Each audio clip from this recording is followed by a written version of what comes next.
Merci, et bonjour à tous aussi. Je suis le directeur d'une société qui s'appelle Vicampo, qui fait partie d'un groupe espagnol, et qui produit des légumes et qui transforme des légumes surgelés. On est assez peu connu en France parce qu'on n'a pas de marque. Ceci dit, on commercialise quand même à peu près 40 000 tonnes de légumes surgelés en France, c'est-à-dire tout ce que vous pouvez trouver chez Picard. Il y a écrit transformé en Espagne, ou bien alors les brocolis à la marque de Leclerc, enfin, tout un tas de produits. On n'a pas de marque, mais il y a quand même 40 000 tonnes de produits d'un autre groupe qui sont vendus sur le marché français. Et Vicampo donc à la charge de cette commercialisation, mais fondamentalement ce qui nous intéresse c'est peut-être pour être ici, puisque notre bureau commercial se trouve à Angers. Où ça? À Angers. On a choisi le centre de la France. Et puis à s'approcher un petit peu de la Bretagne qui, il faut le dire, est quand même une des régions les plus dynamiques en matière d'agroalimentaire. Et donc nous, par contre, dans le sud-ouest, Vicampo a une activité qui finalement est l'activité originelle et principale, c'est la mise en culture de légumes, avec on signe des contrats avec des agriculteurs. On leur fournit de la semence, on leur fournit tous les services qu'ils ne sont pas en mesure d'apporter. Par exemple, il y a des semoirs qui sont spécifiques, des machines de récolte qui sont spécifiques, donc tous ces services-là sont apportés. Et l'agriculteur fait son travail d'agriculteur, d'irrigation, de labourer la terre, ou pas la labourer, puisque à l'heure actuelle, c'est la mode de plus labourer. Et ça représente à peu près 4000 hectares sur un triangle, pour faire simple, de Bordeaux, Marcillac, Bayonne. Donc ici, nous avons une zone de culture, donc effectivement, on a comme administrateur du groupe de producteurs, on est le maire.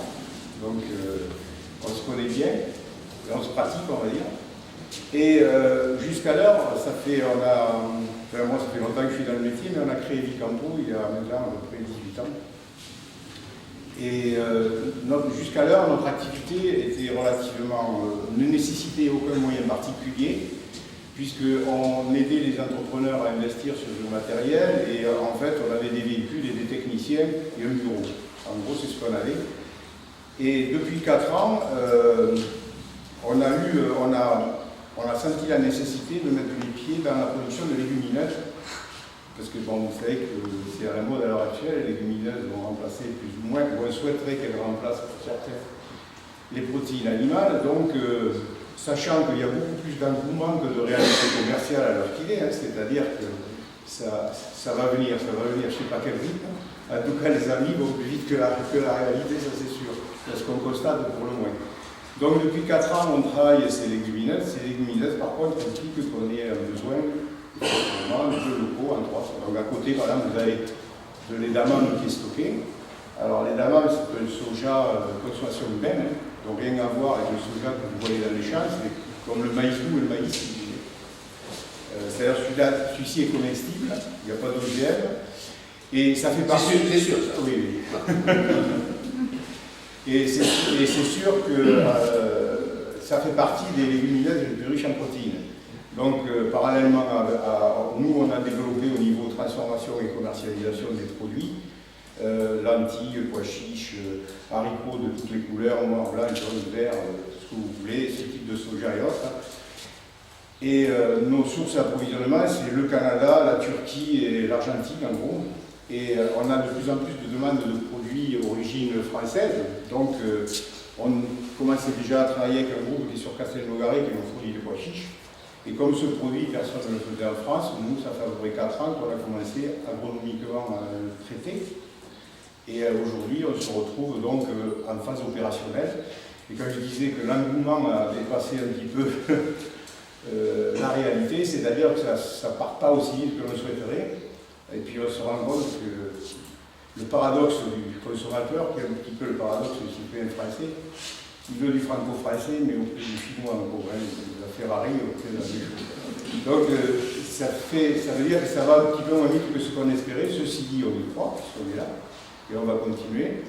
Pour nous, ça reste quand même un produit marginal, donc c'est pas fondamental. Je veux dire, si ça va lentement ou vite, c'est quelque chose qui, de toute façon, nous mènera au rythme où le marché le demandera. Et puis en plus, ce qu'il faut dire aussi, c'est en pleine mutation agricole. C'est-à-dire, dans les fermes, il y a une vraie révolution aujourd'hui, parce que le consommateur moi, je suis de l'agriculture, entre guillemets, qui a empoisonné l'humanité. On m'a appris qu'il fallait mettre beaucoup d'engrais, qu'il fallait mettre beaucoup de phytos, des phytos qui est la peau dure. Voilà. Moi j'ai appris ça à l'école quand dans ma jeunesse. Aujourd'hui, c'est plus du tout ça, et heureusement d'ailleurs.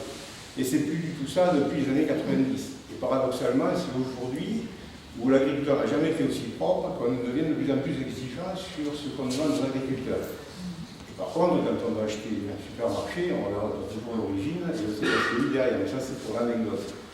Donc, on se retrouve aussi à accompagner les agriculteurs dans cette démarche de mutation, parce que c'est le mot, qui est compliqué et qu'il faudrait absolument réussir.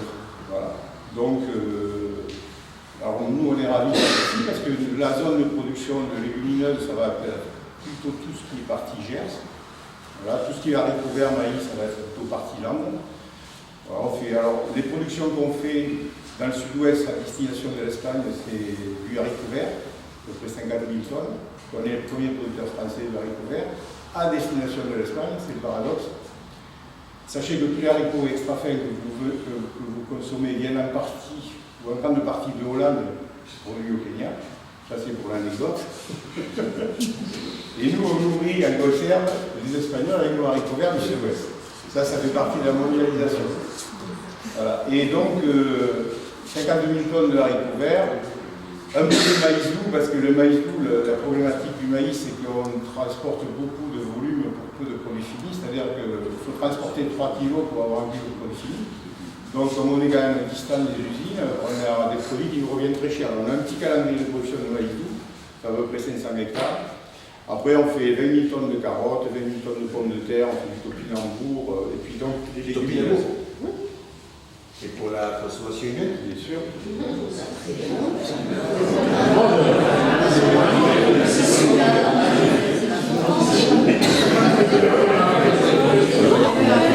Alors, bon, moi j'ai rien dit.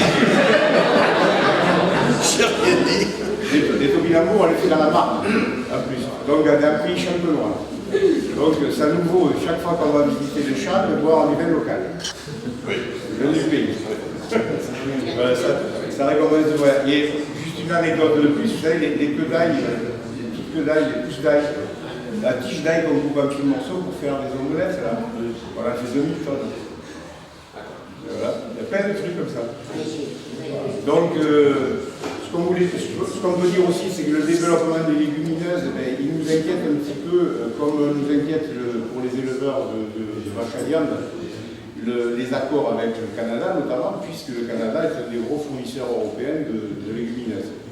Donc on est en concurrence un petit peu avec eux, donc on regarde ça aussi de manière attentive. Et effectivement, après on spécule et à voir comment se comportera le consommateur sur la production franco-française pour le marché français. Voilà. Mais sinon, ravi d'être parmi nous.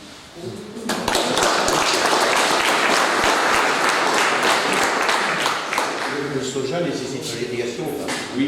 Ouais. C'est une plante qui n'est pas très exigeante en matière de phytosanitaire, ça c'est déjà un point positif. Après, oui, il y a l'herbicide qui a fait la gestion des mauvaises herbes qui reste un problème quand même, mais sinon au niveau maladie, insectes, c'est une plante assez facile. Et l'autre question c'est, vous n'êtes pas en concurrence avec Bonduelle qui est installé alors, chez nous. oui et non. Oui et non, parce que Bonduelle est essentiellement est plus petit que nous en surgelé en fait. Donc dans le monde du surgelé, Bonduelle ne vend que sa marque.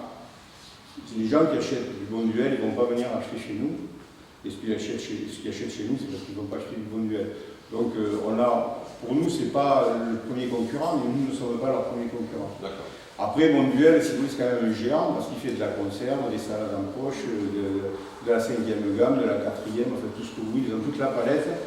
Alors que nous, on est cantonné sur le produit surgelé. Voilà. Alors, le plus gros producteur, c'est un Belge, c'est un surgelé, c'est Arnaud, qui fait pratiquement 900 000 tonnes. Le deuxième, c'est nous, on est à 420 000 tonnes. Et Bonduelle doit avoir à peu près 48 à 50 000 tonnes, mais qu'à sa marque. Donc la valeur ajoutée n'est pas non plus la même. C'est-à-dire, nous, on a un prix de vente moyen qui est inférieur à 1 euro. Eux, ils ont plutôt un prix de vente moyen qui est supérieur à 1,50 €. Et pourquoi la transformation et le conditionnement se fait en Espagne? Alors, ça fait une dizaine d'années qu'on étudie la possibilité de transformer ici en France. Et ça fait une dizaine d'années que le dossier, chaque fois on en remet dessus et on n'y arrive jamais à l'attraper. Donc pourquoi? Parce qu'en fait, on a un problème, mettre un outil, il faut l'amortir.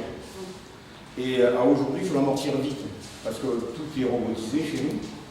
Et tous les 3 ans, en gros, si vous voulez, on est démodé, il faut partir sur de nouvelles technologies en matière de transformation, en matière de gestion des flux, enfin, tout ce que vous voulez. Ça évolue très très rapidement. Et on n'a jamais su, sur le papier, trouver l'équilibre et l'amortissement qui nous permettait de nous engager rapidement. Ceci dit, il y a un dossier qui est toujours sur la pile.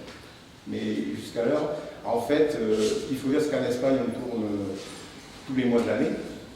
On produit du brocoli 10 mois par an. On produit de l'épinard 10 mois par an, par exemple. Et puis après, tout le reste du temps, mais, on n'arrête pas. Chez nous, les responsables d'entretien se battent pour avoir un calendrier pour faire des maintenances du jour. Parce qu'on tourne 365 à 24, tout le temps. Donc, dans ces conditions-là, on peut amortir. Des schémas comme ils se sont montés ici en France où on travaille que 3-4 mois, c'est fini, aujourd'hui ça ne peut plus se faire. C'est plus possible. Là, on est pour nos confrères, là, ils ont des outils qui sont amortis, ça va, ça roule. Faire ça, nous, à nouveau, c'est plus possible. Ça s'amortit pas. Merci.